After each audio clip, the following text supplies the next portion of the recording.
Hello, BDO family, and thank you for joining us once again on the Black Doctor platform. My name is Jade Curtis. I am the executive editor of blackdoctor.org, more affectionately known as BDO, and your moderator for this evening. I want to welcome everyone to today's important and empowering conversation on cervical cancer and HPV. So for those of you who don't know, January is actually Cervical Cancer Awareness Month, and we are here to shed light on a topic that actually impacts millions and is often misunderstood or overlooked.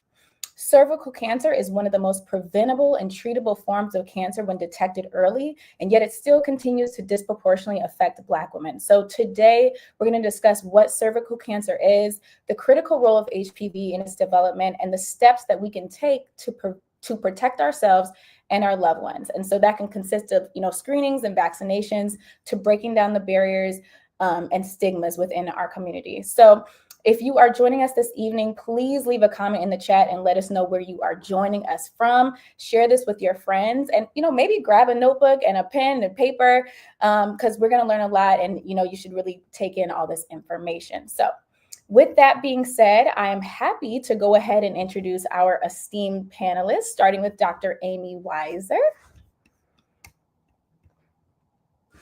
Hi, Dr. Amy, how are you? I'm doing great. Thanks for having me today. I'm really excited to join.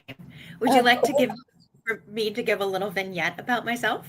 Yes, sure. Tell us all about you. Excellent. So my name's Amy Weiser. I use she, her pronouns, and I'm a family physician in Portland, Oregon. I've worked in the underserved rural community, and currently I work in the urban underserved community, primarily focusing on the LGBTQ community as well as practicing HIV medicine. And I'm a huge proponent and supporter of early HPV vaccination as well as appropriate cervical cancer screening. Wonderful. We are so happy to have you. I'm so excited to have this conversation with you, a part of it. Next that we will be bringing in is Dr. Susan Vataparampil. Hi, Dr. Susan. How are you? Oh, looks like you're on mute. That has to happen at least once, right? So thank you so much for having me. You said my name beautifully, always a great start. My name is Susan Vataparampil, and I am the Associate Center Director for Community Outreach and Engagement at Moffitt and also a researcher. I serve as co-chair of the American Cancer Society National Roundtable on Cervical Cancer, of which Dr. Weiser is also a member.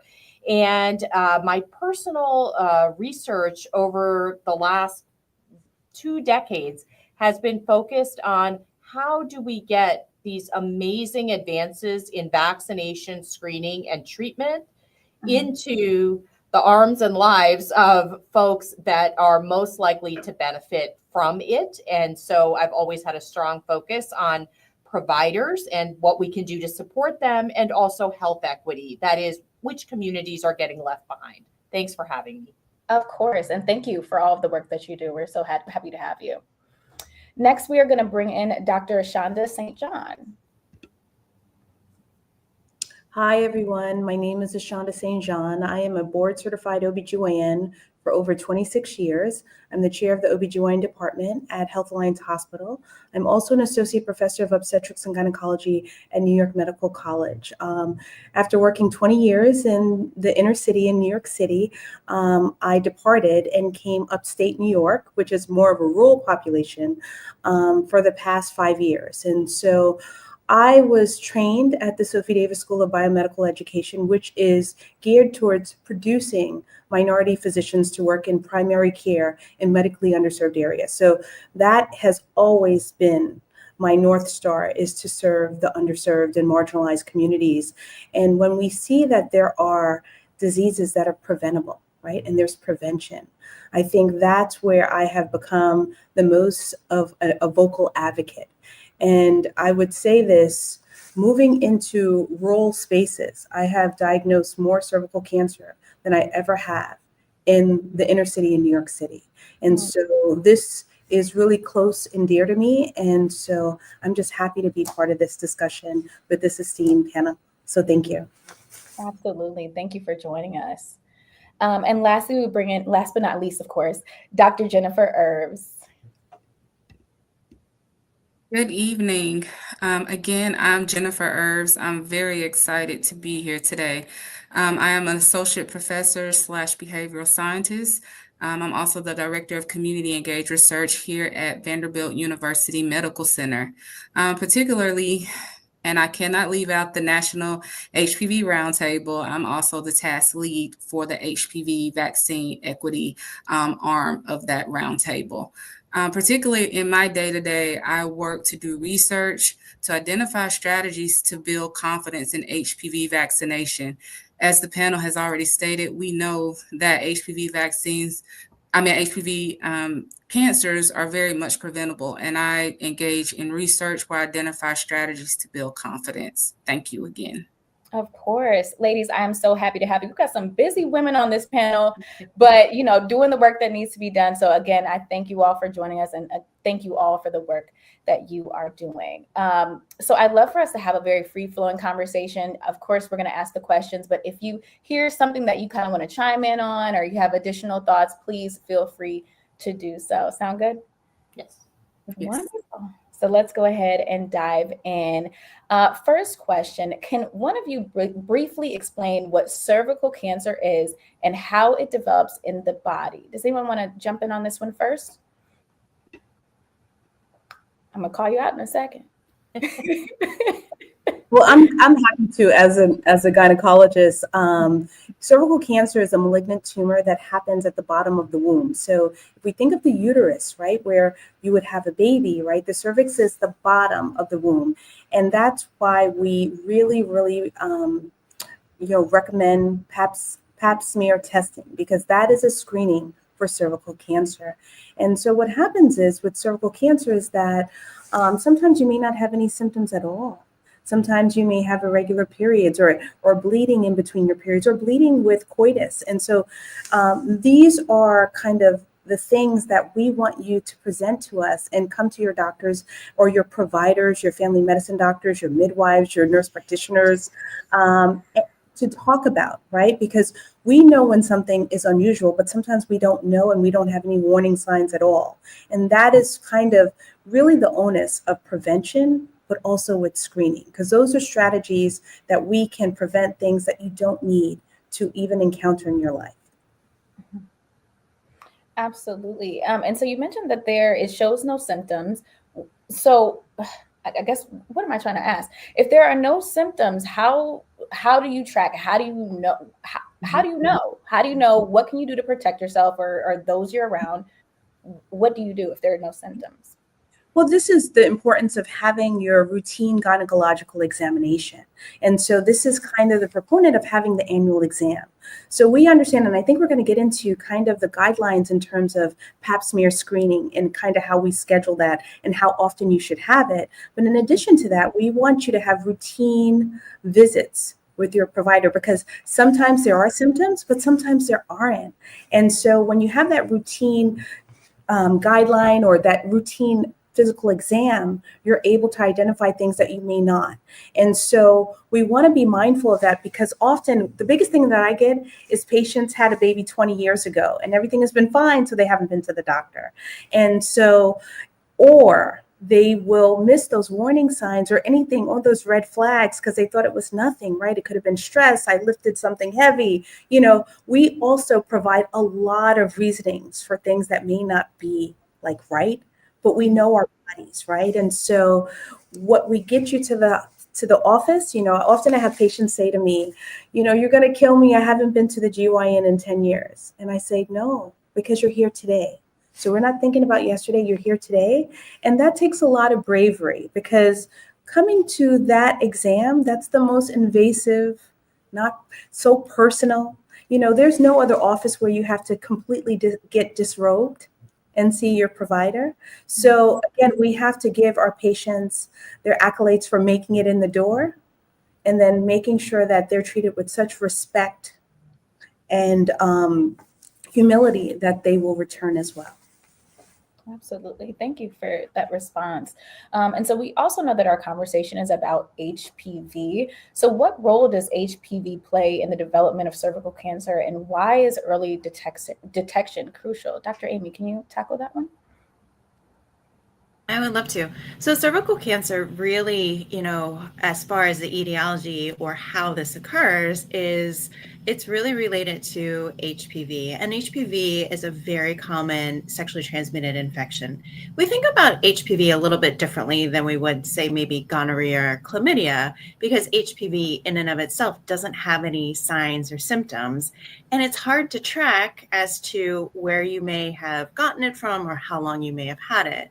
But HPV is definitely a causal factor, though not the only necessary factor, in the development of precancerous changes. And if not found and diagnosed and treated, it will turn into cervical cancer.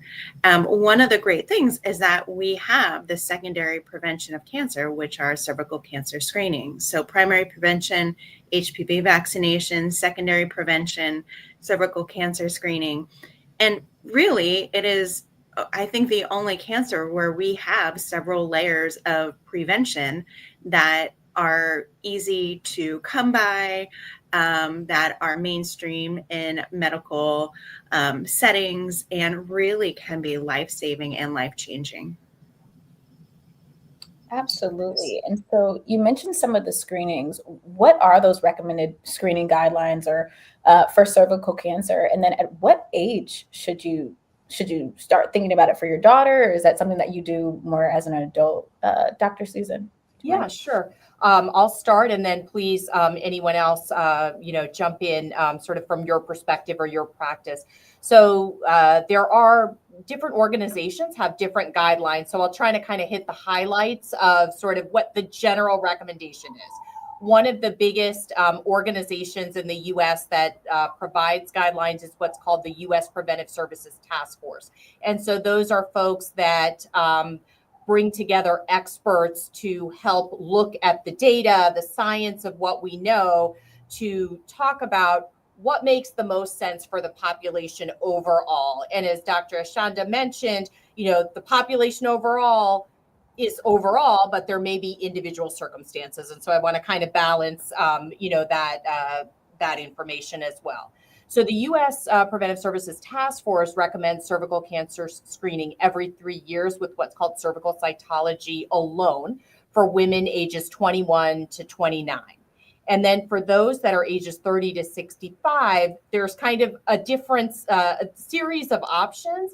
And here's where really having that relationship with your provider and having those discussions is really important for what do they feel most comfortable with? What do you feel most comfortable with? But some of the options are screening every 3 years with what's called cervical cytology alone, or every 5 years with human papillomavirus testing alone. Cervical cancer and other HPV-related cancers are unique in that we actually know, what is the thing that is causing the cancer. In many other circumstances, that isn't the case, and we can't test for one specific thing. Or every 5 years, what's called co-testing. So doing both the cytology as well as the HPV test. And again, kind of having those conversations with your healthcare provider, the guidelines that they may follow, which might slightly differ, but the general gist is the same. Can I just jump in there? Just so one of the things that kind of is confusing, right, is that for many years, our guidelines were once you became sexually active, that's when you need your Pap test. And so one of the things that we understand is that, along with the guidelines that were just stated, I kind of work under the body of the American College of Obstetrics and Gynecology. And so we do recommend your first Pap test at 21 years old. Now, that doesn't mean that has to be the first time you see a gynecologist or have your pelvic exam, right? So if you are sexually active, you can see a doctor and be examined. But I also utilize that opportunity not to do a Pap test, but also to counsel my patients on HPV vaccination. I want to check and see if they've been vaccinated, because we understand that that is recommended at the age of 11 and sometimes the age of 9, right? And so sometimes people get missed, or there's ideas, or, they did not have the consent of the parents to have that done. So I always say if a patient is sexually active, they should be visiting their gynecologist or their family medicine doctor or their nurse practitioner, right? And to have those first formative conversations, but also give them the structure. So we're going to say at 21, we're going to start those pap tests, right? And then I always explain to them that, we do that every 3 years until you're 29. Right. And then from 30 to 65, we can either do it every 5 years when we do the pap test with the co-testing, or there are some offices that don't offer co-testing, and that's okay. Then we just repeat it every 3 years. And like was said before, after 65, there are certain criteria, and it could be someone is HIV positive, they may have a history of breast cancer, different recommendations that would then have them have more frequent surveillance. And so I do advocate having those conversations, getting the knowledge, getting the information, because information is power, and we know that health is wealth. So even if you're not ready for the pap test, let's get you in and start having those conversations. Absolutely. I love that you brought up the HPV vaccination, because I know it's kind of a controversial vaccine, considering it's related to sex, and the age that we're talking about getting it is a little bit, it's young, to be completely honest, in the topic of sex. So for those parents who are kind of on the fence about it, I guess, what would you say? What kind of conversations do you have with the parents or the person who is sexually active and maybe came in the office without their parent? How does that conversation usually look? I think Dr. Amy should answer this question, because as a gynecologist, I don't typically see pediatric patients, but also in New York State, once someone is sexually active, they're an emancipated minor, so they don't require parental consent for care. So I'll let Dr. Amy take the floor. That's so kind of you. Yeah.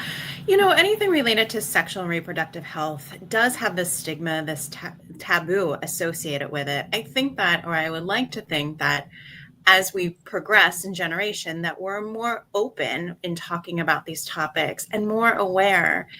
Listening to the conversation that Susan and Dr. Ashanda had, things are confusing and they change over time. And it's important to know that, what maybe was recommended when I was a teen or in my early 20s is not recommended now. And so I like to use that as a starting point for any conversations, right? For parents who bring in their children for routine child visits, vaccinations, they probably are not going to know about the HPV vaccination because it wasn't something that was there when they were that age. And level setting this conversation, talking about HPV vaccination, that this is not the green light for sexual activity, although please do talk to your children about that. And I'm happy to do counseling as well. This is a cancer prevention vaccination. And I think that presenting it that way is true and accurate, but it can help to alleviate some of the taboo, stigma associated topics surrounding the vaccination. If anyone comes in between the ages of 9 and up to 45, this is a discussion to have. Absolutely having it at a younger age, starting age 9, before sexual activity, helps to prevent the infection of HPV, because HPV, as I mentioned, is an STI. But you know what? All of us have probably had at least one strain of it if we've ever been sexually active. And so thinking about it in those terms, really focusing on cancer prevention, can really forward a conversation and have some folks who maybe are turning their ears off to this because they don't want to think about their kids being sexually active, really have them listen in a different way. And I don't know if it's particularly reassuring or not when you're in the context of talking to parents, but we've actually done studies about whether vaccinating against HPV changes child's behavior, if you will, or initiate sexual activity at an earlier age, or they somehow got that message of green light, and we just have not found that to be the case. And so I think obviously it's reassuring to the healthcare providers that are having these conversations, but sort of rest assured, and I'm sure Dr. Jennifer, in your work, this is probably part of the messaging that you think about. Absolutely. Dr. Amy, I kind of want to zoom in on something that you just said about how you said probably all of us have had a strain of HPV. And I know we were talking about the younger age, but okay. So obviously very easy to get HPV. First of all, how common is this really? And then even if you are taking preventative steps, is that if you're wearing a condom, can you still get HPV? Because if you're sexually active and you're taking the precautions to protect yourself, can you still, if it's that common? I don't know. What do you think?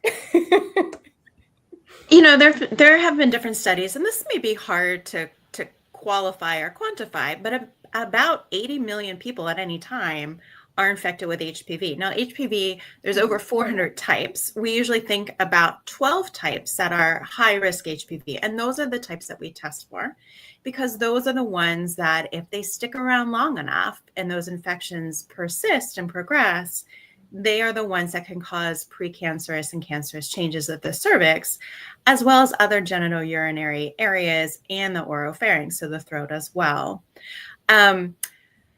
HPV can be prevented to an extent if during sex you use condoms or barriers, but really the protection rate is about 70 to 80%. And so even if you're doing due diligence to try to prevent against STIs, it's not an absolute. Other things that can be helpful are not smoking and drinking minimal alcohol. Those have also been shown to be risk factors in the persistence and then further development of HPV-related cancers. Interesting. Was someone going to chime in? I'm sorry. I just wanted to say one other thing. When we talk about vaccination, I want to make sure that it's completely clear that this is not only for women. This is a vaccination for both men and women. And so we really encourage this vaccination, again, ideally before they start their sexual intercourse activity. But again, it's something that we propose at the age of 9 to 11 for their first doses, but it's both for boys and girls. Interesting. And I know at the top of the show, I mentioned that it's disproportionately affecting Black women, but obviously Black men can also all human beings can get HPV. So if a man is getting HPV, is there a way that they can get tested for HPV? Do they have a way of knowing? Do they show symptoms? There's not a standard set of guidelines or recommendations for men when it comes to testing for HPV infection. So all the more reason that you would want to vaccinate our young men as well. So again, as Dr. Ashanda mentioned, starting as young as age 9 is within the recommended sort of age group. It's a perfect opportunity to not have to think about that risk as a result, or think about it much less. Absolutely. Interesting. Okay. So for those who maybe have not gotten, Dr. Amy wanted to chime in. I was just going to clarify one thing. There is a participant from Harvey, Louisiana, hey out there, who said, "Is this the Gardasil shot?" Yeah, that's what we're talking about. The HPV shot is Gardasil. So you're already on it. You got the info. Nice. Yes. Anyone else in the chat who has any questions, please chime in. We would love to answer your questions throughout the broadcast. I need to switch my back end over to the comments so I can see those coming in. But thank you, Dr. Amy, for addressing that. And Jade, may I add one more thing about, we've been talking about vaccinating early for a variety of reasons, but one that may appeal to parents and to kids is that if you vaccinate before the age of 15, you only need 2 doses of the HPV vaccine versus 3 doses if you're vaccinating at later ages. So everybody would take one less shot in the arm if they can swing it. So nice. And so is the HPV? Oh, sorry. Go ahead, Dr. Ashanda. No, I was just gonna, on a personal note, I remember, and this is over 28 years ago, when I was in medical school, they were still coming up with this vaccine. And I was just like, why can't they figure it out now? I want it now. I never want to have cervical cancer. And I'm going to tell you, when it finally came out, it was only for people stopping at the age of 26. And I had was I just 26? I might have been a little older, but I really wanted this vaccination because I understood how this is a game changer, right? How do you eradicate your possibility of getting cervical cancer? You know, one of the kind of the bedrocks of what we do as gynecologists is we do pap tests, right? Because Dr. Papanicolaou came out with this screening for cervical cancer. We do not always have screenings for every cancer. You know, I can name several gynecologic cancers, such as ovarian cancer, where we don't have screening. And so for us to have this opportunity, not only to have a screening test, but have a preventative measure in terms of vaccine. You know, I was enormously happy when the FDA approved the Gardasil vaccine to be extended to the age of 45. And so I do have these conversations with a lot of my midlife patients who, again, they're past the time when they could have got it when they were young because it didn't exist, but they're still under the age of 45 and they still can get it. And so we understand that, you know, with these different dating applications with Hinge and Tinder and all those things, our patients are sexually active, right? And so how can we help them not only protect themselves against a future cancer, right? But we can essentially save their lives. And, you know, like I said, in someone who has been practicing as long as I have, and if I told you the amount of people, I have not diagnosed many cervical cancers because, again, we don't see it that often in this country because of the screening, because of the preventative measure. But what we're seeing is that we have healthcare deserts throughout the country. And so people are not having the access and the availability to see or seek out their needs for their women's health needs or gynecological exams or their pap screening. And so I am passionate about this because when I first moved upstate New York, I had this young Black woman, 41 years old, hadn't had a pap since her last baby was born, and that was 15 years prior. And I knew immediately when I did the test that it was going to be abnormal. And by the time we got her to come in and we did the biopsies to confirm, you know, she had metastatic cervical cancer and she did not survive more than 8 months. And she was only 41 years old. So I say this because I see it. And, you know, I think that when we think of prevention and we think about screening, you know, it should hit us all close to home because we want all of our loved ones to be healthy. Absolutely. And, you know, that was going to lead into my next question. While we've talked a lot about prevention, and some people do receive, you know, a positive diagnosis for HPV or cervical screening results. So even though we've heard that unfortunate story just now, what are those next steps in care? What does follow-up look like from there? Dr. Jen, do you want to jump in? Dr. Jennifer, excuse me. Yes, I'm here. I'm primarily HPV vaccine confidence, but yes, when you think about next steps, you have an abnormal test. We know people sometimes can be fearful. What does that mean? But talk with your doctor. Typically, they may do a colposcopy to see where we are with abnormality. Also, they'll do a biopsy to see where you are in terms of stage, where, you know, how do you fare when it comes to diagnosis? And then you'll just talk with your doctor after you get your results to determine what the next steps are. And once you do that, I mean, literally, I've heard individuals who have gone through this process, it may be scary, but once they know, they're able to talk with their doctor, they're more comfortable to have those conversations. And sometimes, in thinking about that with fear that we hear a lot of, sometimes it may not be as bad as we may think it may be when we actually go through this process. But when you detect early, then you can get better outcomes. And we know that. That's why those yearly, now 3-year exams or 5 years, if you do the HPV test, is so critical so that early detection, you can have the best outcome. Absolutely. And so for those who, you know, I heard about a syndrome called white coat syndrome.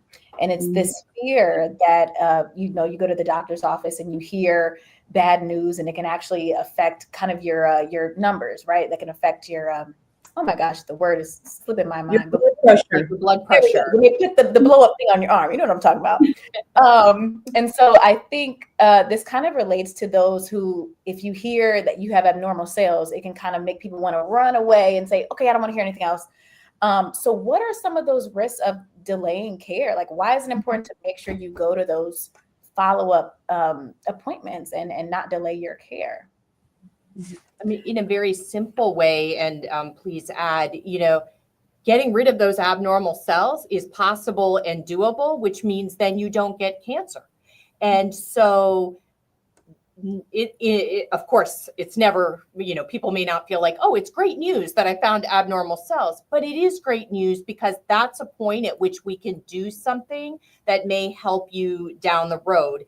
But with any cancer, whether it's cervical cancer or any others, if there's an opportunity to nip it in the bud, so to speak, it really makes a difference in terms of your treatment options, the toll that it takes on you and your body. And so, from a passion perspective, this is one of mine of, how do we make sure, reassure, navigate, support women so that they understand, the potential of timing being so critical. And, I love to think that our healthcare professionals, people go into it for the right reason, which is where they wanted to help people. And so that's what they're there for. Don't be scared. I wish, Amy and Ashonda were close by. I would go to them. We have a lot of wonderful healthcare professionals. Yeah.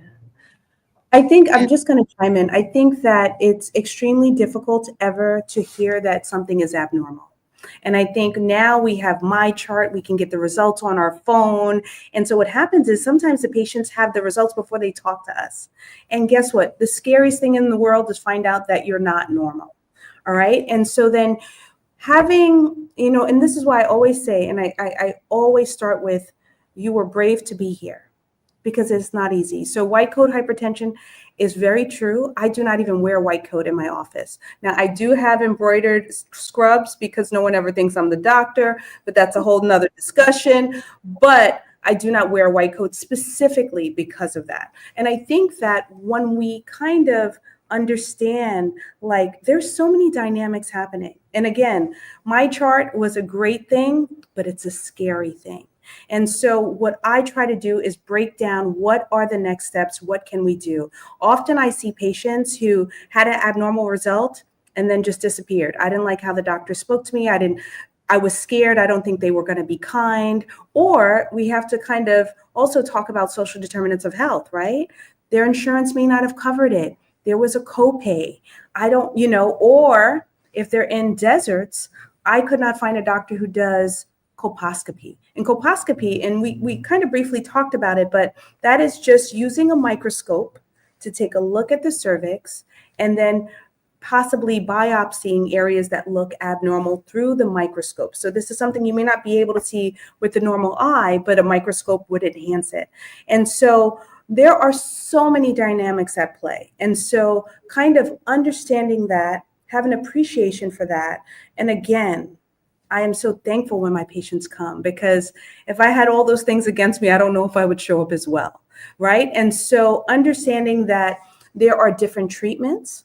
I love the day when I say, oh, there's nothing to do, we'll just see you in a year.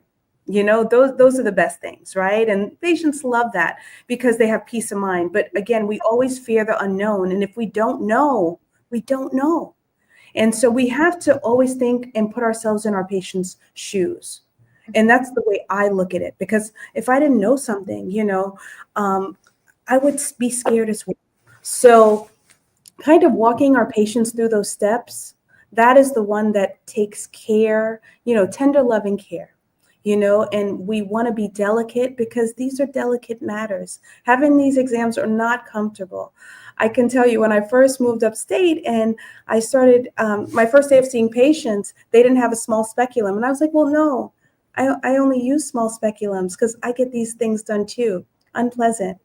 And so they said, well, we'll order some, but in the meantime, these are the ones we have. I said, oh no, call another office. Let's get them, because that's when I'll start seeing patients, when we have those. Because again, we have to be an advocate for our patients as well. And I think when you go into the next thing that's complex is when I see patients that are trans. Think about that. That is extremely delicate to be coming into a gynecologic office. I have patients where I can't write them a doctor's note because the people where they work will know that they saw a gynecologist, but they may be a trans male, right? So we want to be very, very sensitive and intentional when we think about what our patients go through, because there is a whole host of things that we may not think about, but we want to be sensitive and respectful to. Absolutely. Dr. Shonda, you're the kind of doctor I love to talk to. I'm feeling warm and bubbly through a computer screen. And I love, I'm so excited for your patients. I wish I was in New York to come be in your office. I love experiences like that and hearing doctors communicate in that way and advocate, for their patients. So again, thank you all for what you do, but thank you for doing that and looking out for women. That's incredible. To kind of add very quickly something to what Dr. St. John stated, it's also important for us to advocate for ourselves as well. I know a lot of times we go to the doctor, that fear, that mistrust that we've already mentioned, but this is the time that you go in with your pen and your paper, the list of questions you may have, set the tone so that the doctors will come in and give you the answers to the questions you may have. If you also have family or friends who are in the healthcare profession, take advantage of them as well so they can help you navigate the system to ask the right questions or get the proper care that you need. I know a lot of times when we have diagnosis in our community, we become hush about it. You know, we don't want to talk about it, but now is the time to talk. So that we can make sure we get the care we need and the care that we deserve. So I just wanted to really highlight that, not only from the provider perspective, but also it's our chance to be our biggest advocate. And I just want to just tell a very quick story. I know I love telling stories because people really relate to what's happening, right? And so I had a patient one time and she had an abnormal pap and we had to do a colposcopy and we had to do a biopsy. And so she was like, well, and then I started to talk to her about HPV vaccination. And she goes, no one has ever told me about it, because again, she missed that timing, right? And so she was 34. And so I said, well, we can vaccinate you. And then I said, and she had twin girls who were 12 years old. And I said, well, just like your daughters, they've probably been vaccinated. And she goes, no, I didn't let them get that vaccine. And I said, well, let's talk about that. And again, she came in with questions, right? We went over all her questions. When she came in for her follow-up visit, she came with the twin daughters and she goes, can they get the vaccine too? And I said, well, let's just register them. Let's get everyone vaccinated today. But those are the things we have to, number one, be flexible. We have to be understanding. And I think we have to be creative. And one of the things I'm hoping that we're doing today is giving all of the audience tools that they need to go in there. They need to advocate. They need to be empowered. And don't be fearful, but understanding that fear is normal and that's okay. But you have the bravery, because we want to prevent anyone from having an HPV related cancer. Absolutely. And I know we've talked quite a bit to our audience and to the, our BDO audience, but part of our audience is actually doctors as well. And, as I mentioned, being in a part of a conversation with good doctors, who truly advocate for, women and their patients. I want to ask all of you actually, what steps can be taken to create, that kind of environment, to create a supportive and understanding environment to patients who are dealing with cervical cancer or HPV related diagnosis, considering, it can make you fearful to come back to the doctor. It can, it has a stigma. So what are some things that maybe our doctors can do to make our patients feel safe in that environment? I can start that answer. I think, and this sounds really very simple, but listening, taking the time and the space to encourage your patients to ask questions. And when they do, answering them to a degree of which they understand. You don't overtalk anyone, and you allow a dialogue to happen because you are partnering with them for their health. And so it changes the dynamic. It changes the who is in charge. It's no longer authoritarian. It's very patient driven. I go to work to make sure that I can partner with my patients to provide the best health for them that is possible. And so leaning into that is crucial, and not just into this is the result of your pap smear or this is what the histology says, but what is the effect of this on your life? What are barriers getting here for this screening? How can we help navigate this? What can we provide? And then if there is an abnormality, this is on an area of the body where you can't see. It's associated with womanhood, and so how you define yourself, and being a mother, being a wife, being a sister. It's things that are not outwardly discussed. And so making that space to have that conversation, sometimes if we lead a conversation on topics or sensitive, sort of taboo-ish, not talked about items, then we take the onus off of our patients because they don't need to start the conversation. We can, and make space for that. And I think that that's really important. That is the joy of my job, to have these conversations. It's more of the social medicine that can be so rewarding and also can allow people to thrive. If I can chime in, so I always tell my patients, I say, look, think about when you were in elementary school and everyone picked their teams for dodgeball or baseball or softball. Pick your doctor, research them, use avenues like blackdoctor.org, right? Research, right? Because everyone is not a match. Everyone does not have the same style or delivery that would be appeasing to you. So I really encourage them, do your research, go on the internet. There are different types of social media avenues that you can, number one, select your doctor. You want someone who is an active listener, who understands shared decision-making, meaning that I'm not going to tell you what to do. We decide together what's the best fit for you. I think also understanding that there is something called trauma-informed care. There are historical examples of where Black and Brown people have had medical mistrust. And sometimes that is the reasoning why they don't want to go in. They don't trust the doctors, right? Or the medical providers. How can we take that in, right? One of the biggest kind of transformative practices that I've been able to do is telemedicine, because we all know that there are time constrictions in terms of how long I can spend with you, right? But if you have those questions down, we can now have another telemedicine visit where you can be in the comfort of your home and we can just talk. And we can make sure that we arrive at the answers that are pleasing and receiving to you. So I think that medicine at this point should be one where it should be patient-centered. The patient is on the pedestal. You decide, am I worthy enough to treat you? Because I went into this to be of service to others.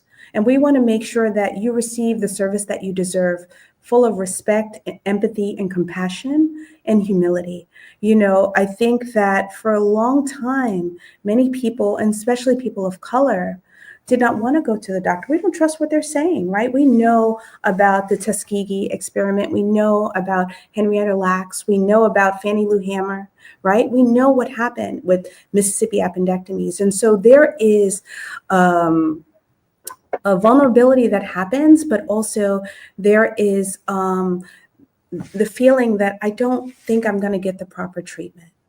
And so I say, research your doctor, select your team, come in with support. You know how many times my patient will be like, well, my mom had this question. I'm like, FaceTime her. Let's see mama. Let's see how everybody's doing. Let's bring them all to the party. Because again, that gives them peace of mind. And so these are creative tools and creative measures, but I feel that our patients are worth it. And so we should go that extra distance and that extra mile because they deserve it. just to add to, I think what both of you are saying in terms of the doctor creating or setting a tone for how patients should be treated, how we should interact with patients.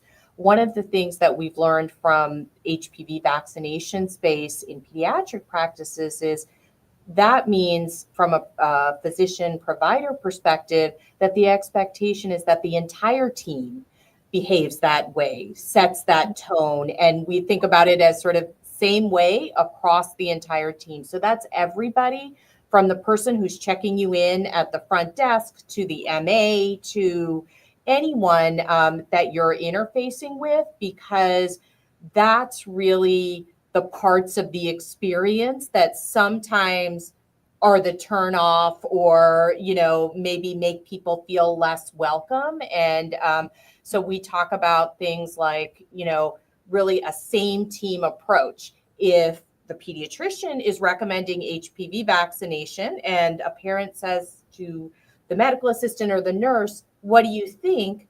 One would hope that that whole conversation happened beforehand as a team to say, this is our stance, this is our approach, because you don't want to sort of undo, what maybe the provider is doing inadvertently by not making sure that everybody is on the same page. And then I just can't let go of, from a research perspective, the power of provider recommendation. And the key that you hold in your hand, that the number one reason that patients choose things is because you said so as a doctor. And so I think, just reinforcing that, that's amazing that you're able to do that. And really, it's such a privilege to be able to influence people kind of on that level, and really taking seriously that your words matter in terms of people's choices. And to kind of add to that, not just from the perspective of a recommendation, just being able to have that discussion as well when parents still may have questions around the vaccine.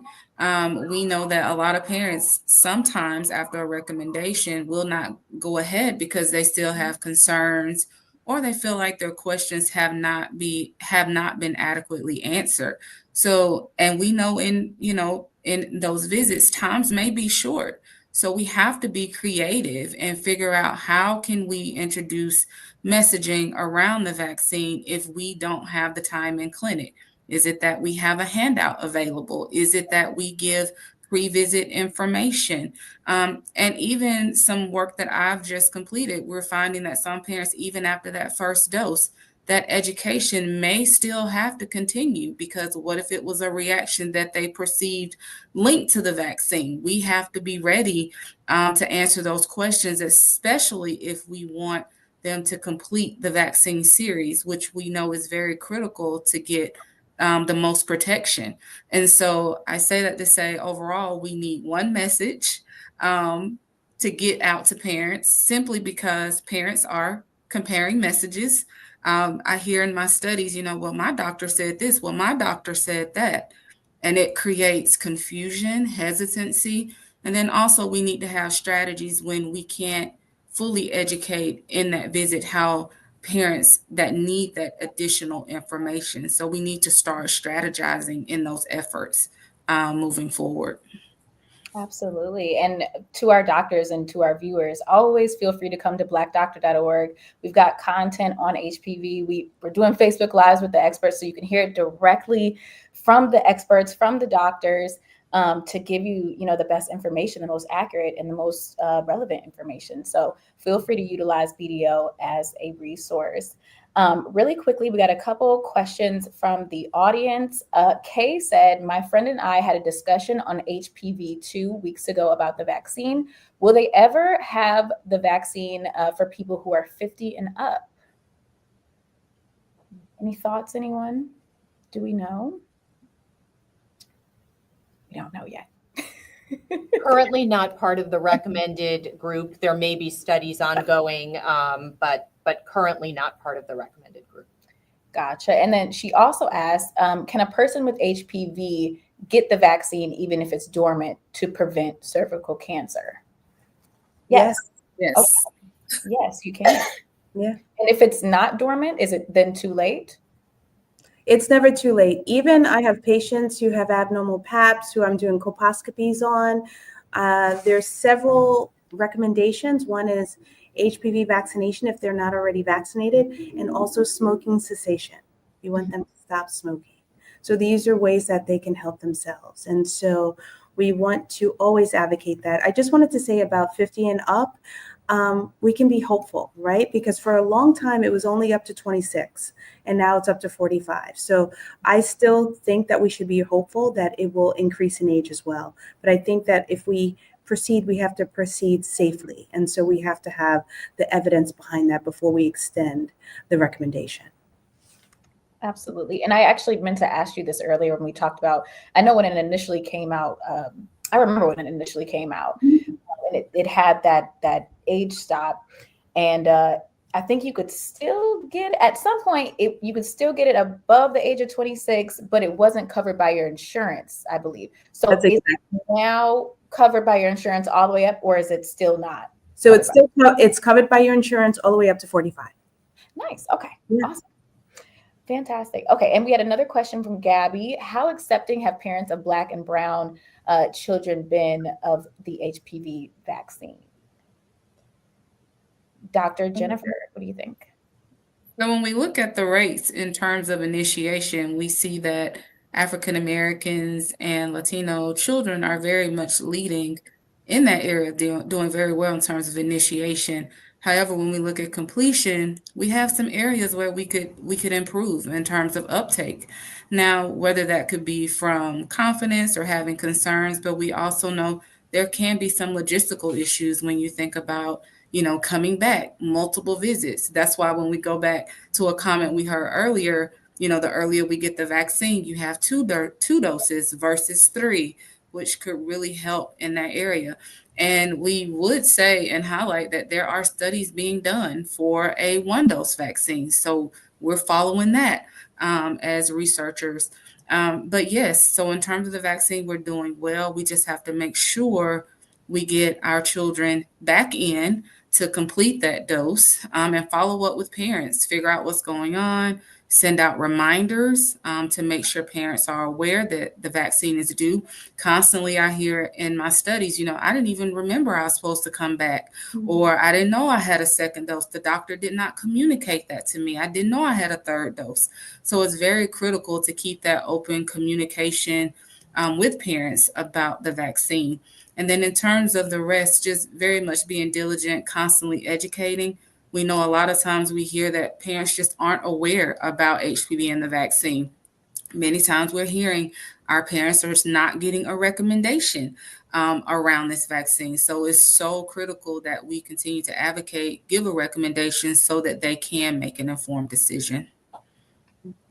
Absolutely. And we have another question from Gabby. Do you have to pay for your cervical cancer screening? And what if you don't have insurance? Mm-hmm. I think that's a great question. I think that there are many places. I know in New York, there are many free cervical cancer screening locations. Sometimes you can simply Google and you'll find, but there are many opportunities to get free cancer screenings. We also, during the month of January, we have a mobile unit that goes throughout the state and we provide free cancer screenings. And so I think that with a little bit of research, we can make sure that we can, find out those locations to have free cervical cancer screenings.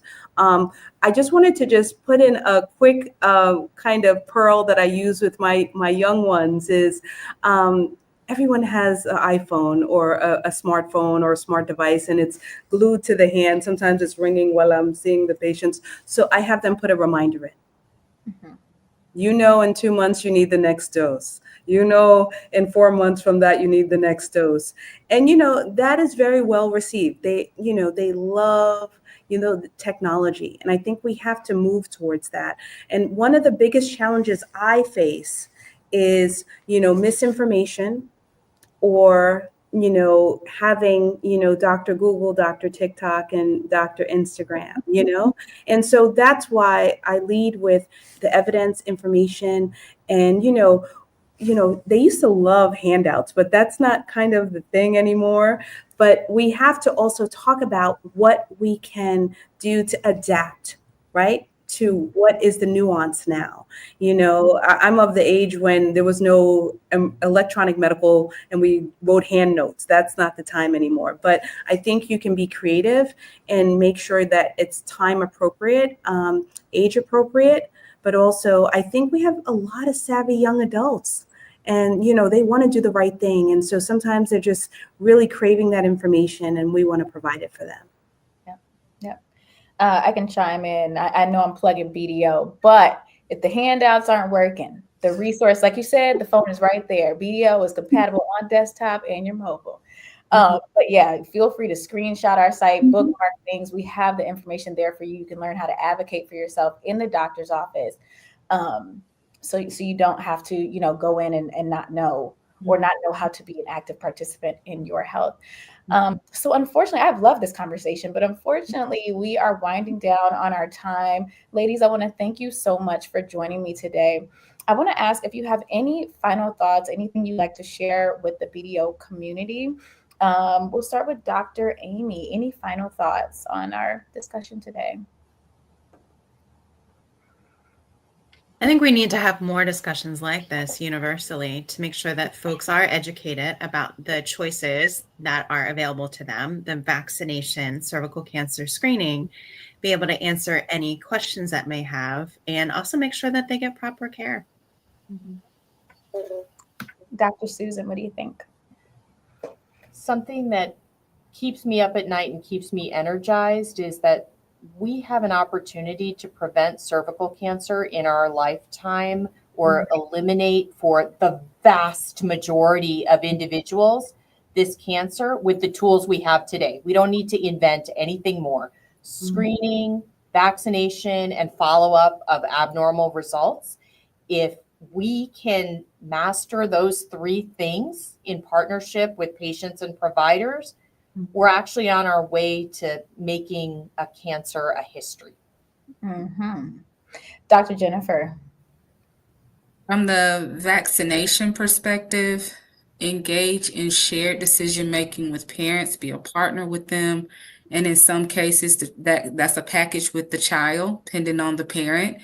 And always have the information that they need in order to make an informed decision. And even if they say no, be empathetic. Show cultural humility and allow them that space. And as they keep coming back, just be a reminder to say, hey, you need the vaccine. Absolutely. And Dr. Ashanda. Well, I just want to thank you for this opportunity to really engage with people on your platform and just having all that information. I am hopeful that I never have to diagnose a cervical cancer again in my career, because that is what kind of grounds me in doing this work, in making sure I have time available to talk to people and have them understand. It is the difficult thing that I went into OBGYN because I thought everything was going to be happy and joyous and delivering babies. And, when you have these very difficult conversations, right, it brings the reality and the humanity back into medicine. So I am hopeful that this will help encourage people to get vaccinations. And I'm hopeful we will reach the goal as part of the HPV Roundtable that we will eradicate cervical cancer and HPV-related cancers, because this should not be happening, not in 2025, not at all. Absolutely. Well, once again, ladies, thank you so much for joining me this evening. Audience, BDO community, thank you again for tuning in. This has been such an enlightening conversation. I know I'm going to come back and take notes, so I hope you had your pen and paper out because they dropped some gems. So hopefully we will see you all soon. Ladies, I would love for you to come back and have another conversation with us on this topic. And BDO family, I hope you can join us for the next conversation. Have a good night.